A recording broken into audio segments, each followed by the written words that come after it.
So my name is Brian Jackson, which is unfortunate because that makes my initials BJ, which pretty much ruined the 6th grade for me. I was a pretty naive little kid.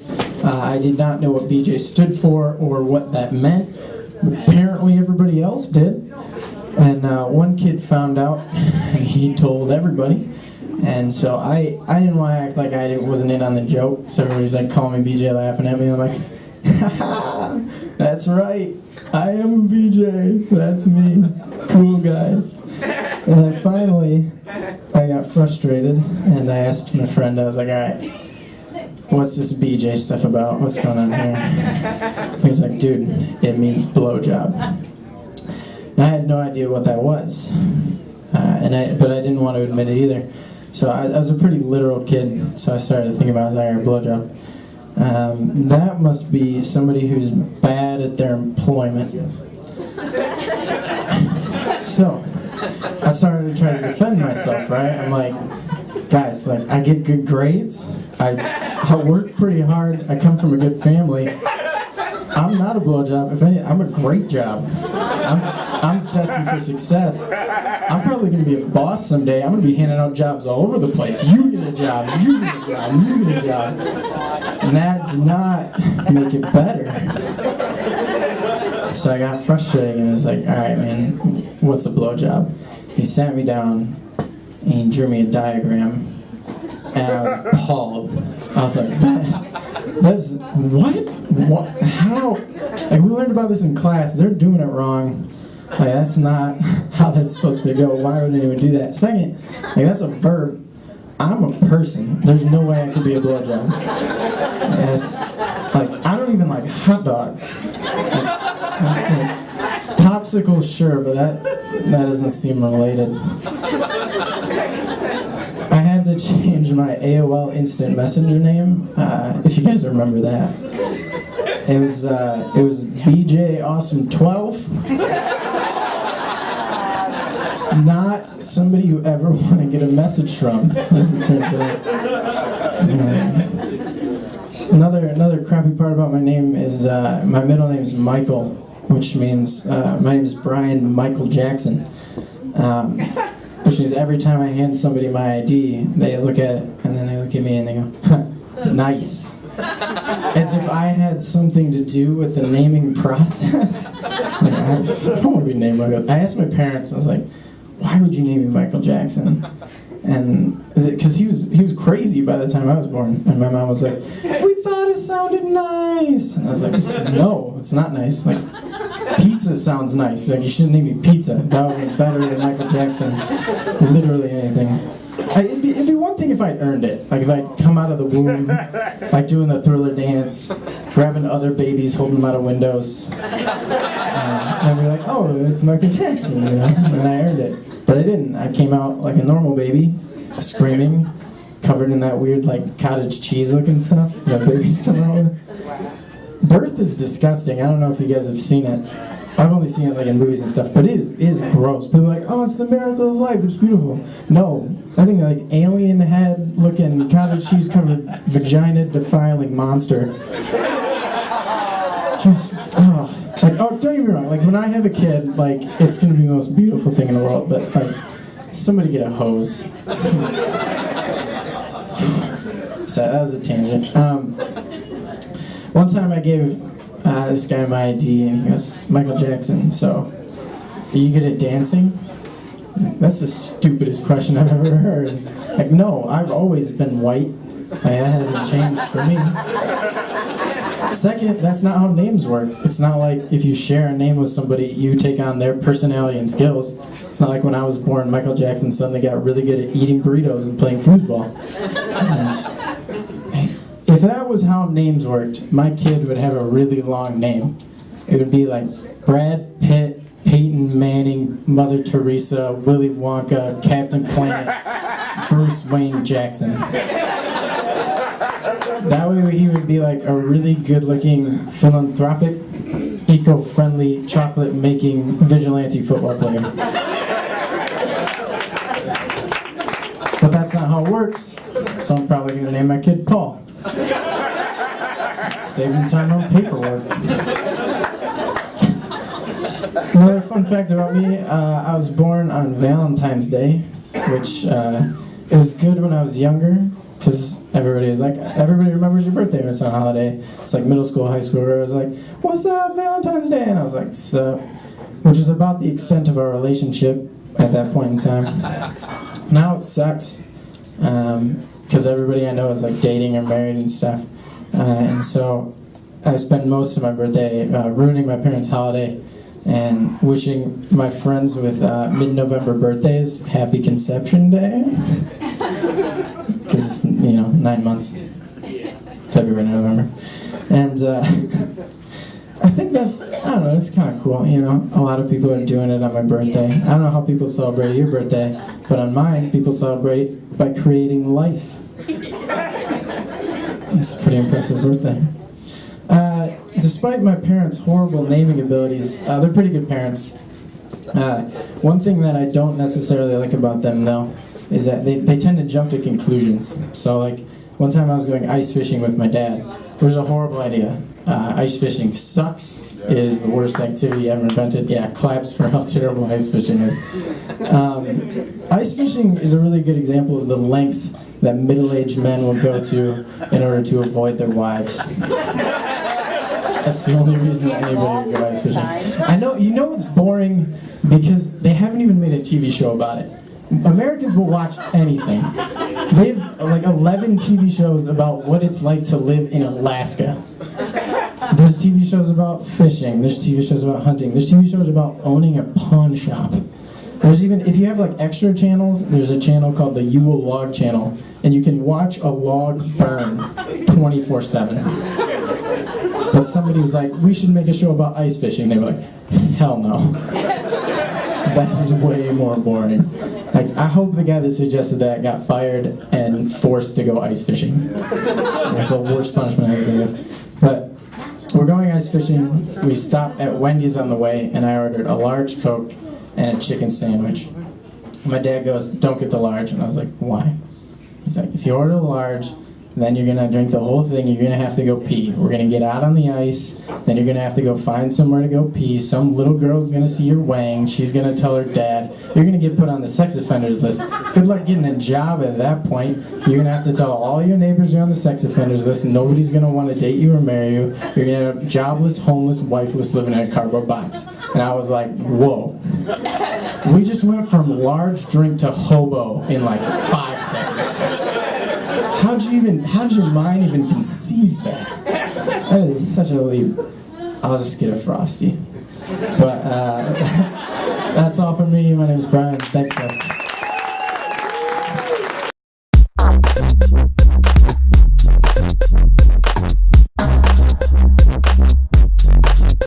And there's nothing wrong with being big. Like, I really like big women. All my big girls in here say, hey, chicken. No, I like big girls because there's things you can do with big girls you can't do with skinny girls, right, man? There's things you do with big girls you can't. Like, with big girls, you can hit her from the back and still suck on her breast. At the same time, just flip it over. Just flip it over.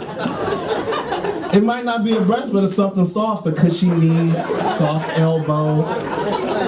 Get it how you live.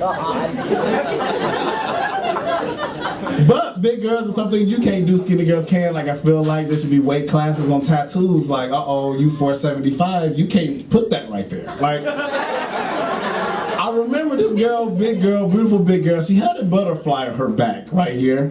It looked more like a pterodactyl. It didn't look like a butterfly. That's why I was mad at first. And then she had stress marks coming up her back. Have you ever seen a butterfly caught in a spider's web? Because that's what it looked like. And then she got on the dance floor and started dancing. You ever see the butterfly trying to get out the web but can't get out the web? And you kind of root for the butterfly. Like, you can do it. Then Charlotte comes.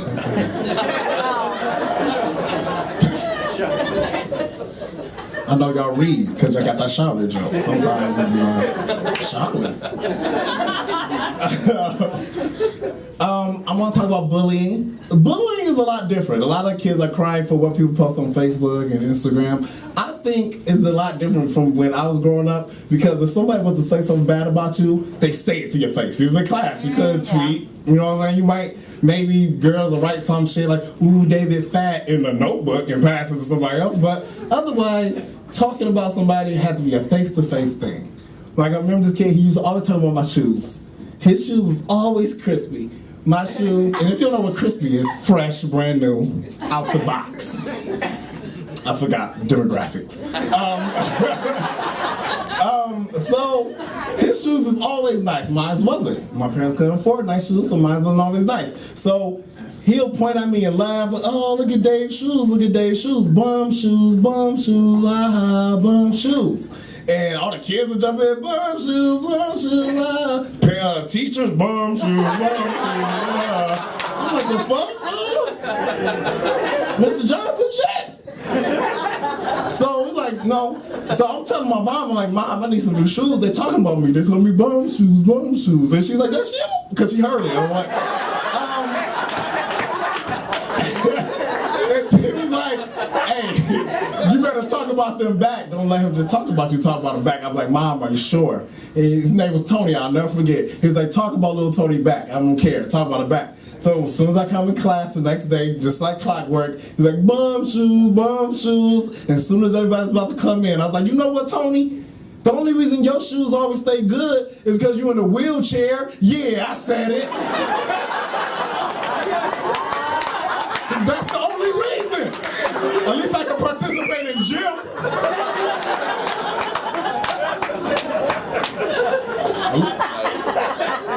We ninth graders, you still wear size 5s, nigga, when an accident happened.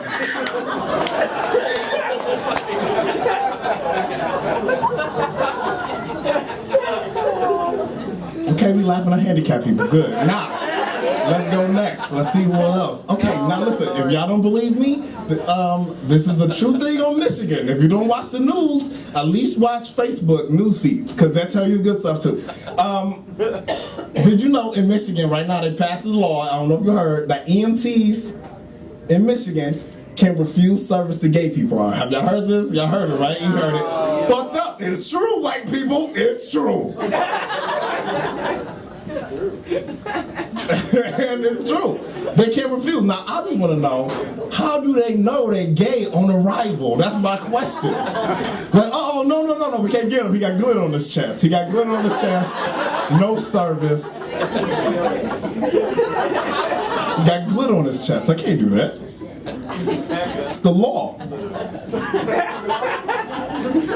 Like my brother gay, and my brother gay, and I think that'd be messed up if, like, he got hurt.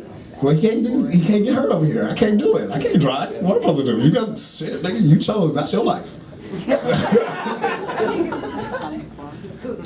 What else do I want to talk about? Because he had a tattoo of a princess. My brother gay, and the thing about him, he gay, but you wouldn't know it. He a thug gay dude. Like, what up, man? Nice beard. Some nice beard you got, man. Nice shade on there and shit. Okay. But you wouldn't know it. But I always know my brother. I knew my brother was gay at a younger age because how he got out his seat. Like the way he got out his seat. If you ever notice when gay dudes get out their seat, they always get out their seat with their chest first. I don't know if you ever noticed this. I'm gonna get a chair right here. Don't even need the microphone. Thanks. No. Okay, so my brother named Javon. I'm sitting in a chair. I'm gonna count to 3. I want y'all to say, "Hey, Javon," and I'm gonna show y'all how you get out of this chair. And ladies, if you're on a date tonight with a new guy and he might get out of this chair like this, just be worried. Be like, So I'm sitting on the count of 3. Say, "Hey, Javon." I'm just gonna Hey, Javon. And when I saw that, I'm like, oh, Dad, we might got a problem because I don't know if y'all saw it on that side. I'm gonna do it on this side too. Now on the count of 3, I just want y'all to be like, "Hey, Javon," I'm showing y'all how you got a check. First of all, I knew he was gay because he sat in the chair like he had to pee. Oh, dear. Hey, Javon. when he looked back like he left something, but he didn't leave nothing.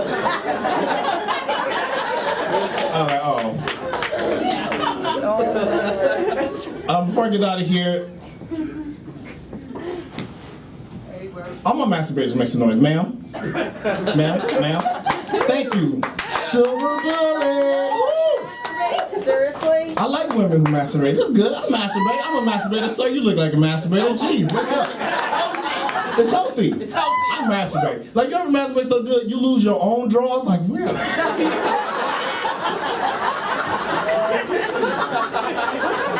One time I had scratches on my own back, and I was like, you know what? Hickey on my arm. Before I get out of here, listen, is racism alive? Let's stop the racism. Is racism alive, you think, sir? You winning. You got an Asian girl. You Asian? I don't know. Kind of. Hispanic. Okay. Portuguese. Okay.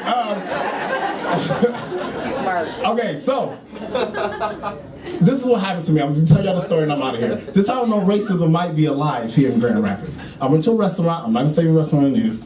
These two white guys walked in. Half a second later, I walked in. They, actually, so they was there first. No, they sat down. Half a second later, I sat down. The waitress thought I was there first. So she came, she served me first. I made my order, I sent it back. The two white guys were outraged. Outraged. I made my order, sent it back. I heard the white guy say to the other one, I can't believe she served that nigger first. I bet he got the chicken. Now wait a minute. Sunday Night Funnies. When somebody says something racist like that, it usually don't get to me. I let it go through one ear out the other. But what I will not stand for is someone being that racist and absolutely right at the same time, because I ordered the chicken. I ordered it.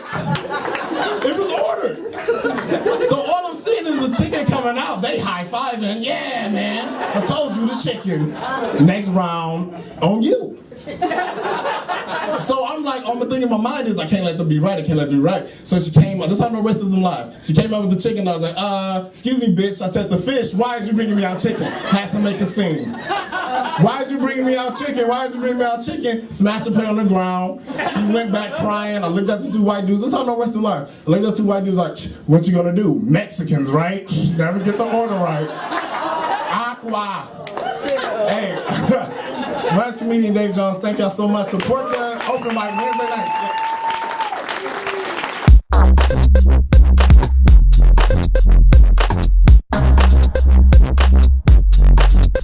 My grandpa he's getting older, which is good because it'd be weird if he wasn't. He's been 60 for like 30 years.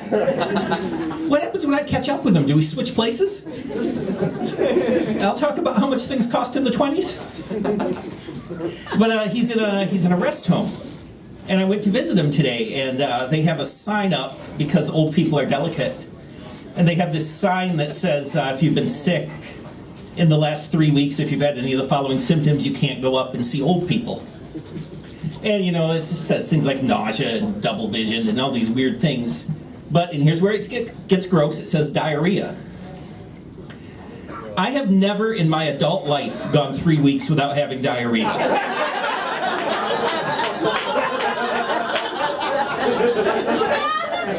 I don't know who these people are that get new issues of GQ more frequently than they have bouts of diarrhea. So it turns out I'll never see my grandfather again. If one of you clogged people could go check on him and see how he's doing, I would appreciate that.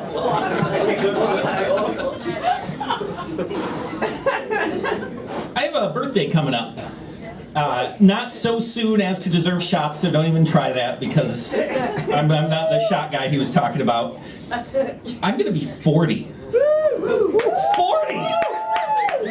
40 shots! Yeah! By the time I'm going to be at the age where they have special, like a different set of conditions for me on commercials for drugs. Where they list the symptoms and they go, and then if you're over 40, ask your doctor if you're healthy enough for sexual activity. I'm going to have to do that. I have 2 months of unrestrained sexual activity ahead of me. And I am only held back by my looks, my personality, and the fact that I am too lazy to look for it. And after that, it's going to be a note from my doctor.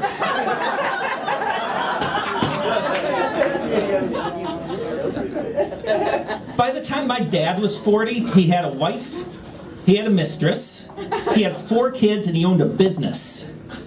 I'm 40, I have no wife, no mistress, no kids, and I lost sleep wondering if I should upgrade my Doctor Who DVDs to Blu-rays.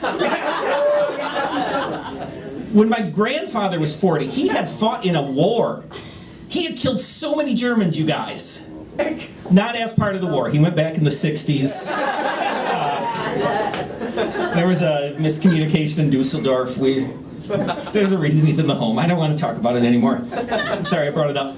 The point is, my grandfather had saved our nation, and just recently, I didn't talk to my brother for a year because we had an argument about the Punisher. My brother, by the way, is younger than me, but he has a kid. He has a daughter. Her name is Valkyrie, which is a good name because that way she will never have to pick out a stripper name. There's a dude over there who looks so much like my brother. I've been staring at him the whole show, trying to go, "My brother here?" If he is, I have to do this joke ironically. But it wasn't ironic. It's a bad name. Take that.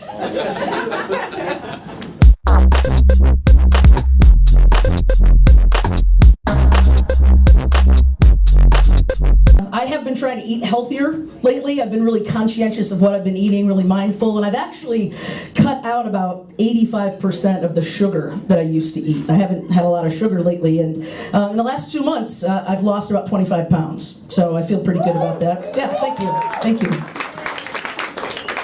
You know, no matter how much weight I lose or how good I feel, it is inevitable that when people see me coming, they're still gonna say, "That is a lesbian."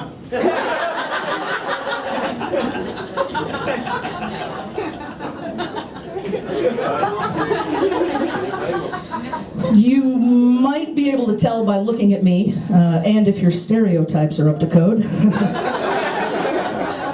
I don't date men. I'm what you call smart. No, I'll admit I am a less likely person to get married, mostly because I'm gay, needing a reputation of being independent. No, seriously, I will admit that if there is a hot guy in the room, I won't even notice. Not at all. People have said to me before, they said, "Katie, when did you know you were gay?" And honestly, I don't have a specific memory, but I have been told that when I was born, there was a complication in the birth process because my flannel got caught in the birth canal. Found a Melissa Etheridge CD in there too. It's crazy. No, seriously, it probably took me about 25 years to realize that I was gay, which is ironic because it probably took you about 25 seconds. I find that in West Michigan, I am often the first to bring gay into the homes of lots of people. I'm the first real live gay for a lot of West Michigan conservatives, which is why I think my first girlfriend's parents still affectionately refer to me as the smallpox blanket.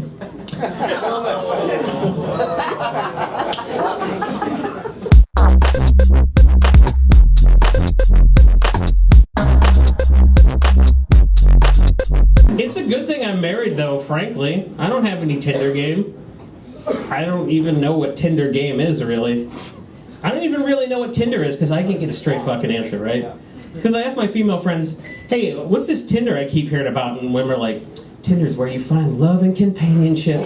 Your future husband is only a mouse click away, or phone swipe, or whatever." I'm like, "Yeah, all right." Talk to my guy friends, "Hey, what's Tinder?" They're like, "Oh, dude, horny sluts." You find one that's like 2 miles away, it's the best. You can see their faces. All right. I think women just want to make everything about dating. Because originally there was like OkCupid, and guys are sending women like, hey, nice pics, want a bone? And women are like, I'm really sick of guys who only have one thing on their mind, messaging me. Here on OkCupid, and guys are like, we're sorry. We'll make our own site, we'll call it Plenty of Fish. And that'll be just for hooking up, you guys can have your OkCupid. Pretty soon women are like, you're really sick of guys messaging us on Plenty of Fish that only have one thing on their mind. And guys are like, fine, we will make a phone app and literally you will just see pictures of our faces and how far away they are. You cannot possibly want to date us based on those criteria. Women still want to use Tinder for dating. I think it's escalating. I think the next phone app is going to be called Cunt Hunt. You're just going to post pictures of your genitals. And women will still be like, oh, this guy's 2 miles away and his dick curves up. I bet he's an optimist. Isn't a copy of Sylvia Plath the Bell Jar in the background of his dick pic? That seems like an intellectual. I don't know, I'm a little bit picky with women. It made it hard to date. I like my women like I like my peanut butter. Brown, chunky, and spread on a cracker. I'm the cracker, you guys. That's me. Speaking of peanut butter, I put some peanut butter on my dog's balls this week. No, come on, nothing sexual. I just wanted him to have the best night ever. Let's face it, he was gonna lick those anyway, it's fine. Anybody here like video games? Yeah! I love those video games. They're saying the violent and realistic video games that kids play nowadays is screwing them up in the head and making them commit school shootings and shit like that. I don't think that's true. I think if anything, the violent but unrealistic video games that we all played as kids fucked us up more, right? Like, I still think a jump kick would be a good move in a fight. There's some dude in a tap-out t-shirt in a bar like, let's go, bro! And I'm like, all right, A and B at the same time. That's how I defeated the Shredder. Dude, the guy just stabbed you. We gotta take you to the hospital. Oh, dude, it's cool. I found an entire roasted turkey behind a crumbling wall. Just gonna eat that. You've been a lovely audience. I will leave you with this one. My wife and I do not have any children. But I do have a young nephew. And I went to my young nephew and I said, hey, Slugger, what do you want to be when you grow up? And he looked up at me and he said, Uncle Jason, when I grow up, I either want to be Batman, or Superman, or Spider-Man. Oh, isn't that adorable? He doesn't care what superpowers he gets as long as both of his parents are dead. It's my time, everybody. Keep it going for your host, Brian B. Anybody here like video games? Yeah! I love those video games. They're saying the violent and realistic video games that kids play nowadays is screwing them up in the head and making them commit school shootings and shit like that. I don't think that's true. I think if anything, the violent but unrealistic video games that we all played as kids fucked us up more, right? Like, I still think a jump kick would be a good move in a fight. There's some dude in a tap-out t-shirt in a bar like, let's go, bro! And I'm like, all right, A and B at the same time. That's how I defeated the Shredder. Dude, the guy just stabbed you. We gotta take you to the hospital. Oh, dude, it's cool. I found an entire roasted turkey behind a crumbling wall. Just gonna eat that. You've been a lovely audience. I will leave you with this one. My wife and I do not have any children. But I do have a young nephew. And I went to my young nephew and I said, hey, Slugger, what do you want to be when you grow up? And he looked up at me and he said, Uncle Jason, when I grow up, I either want to be Batman, or Superman, or Spider-Man. Oh, isn't that adorable? He doesn't care what superpowers he gets as long as both of his parents are dead. It's my time, everybody. Keep it going for your host, Brian B.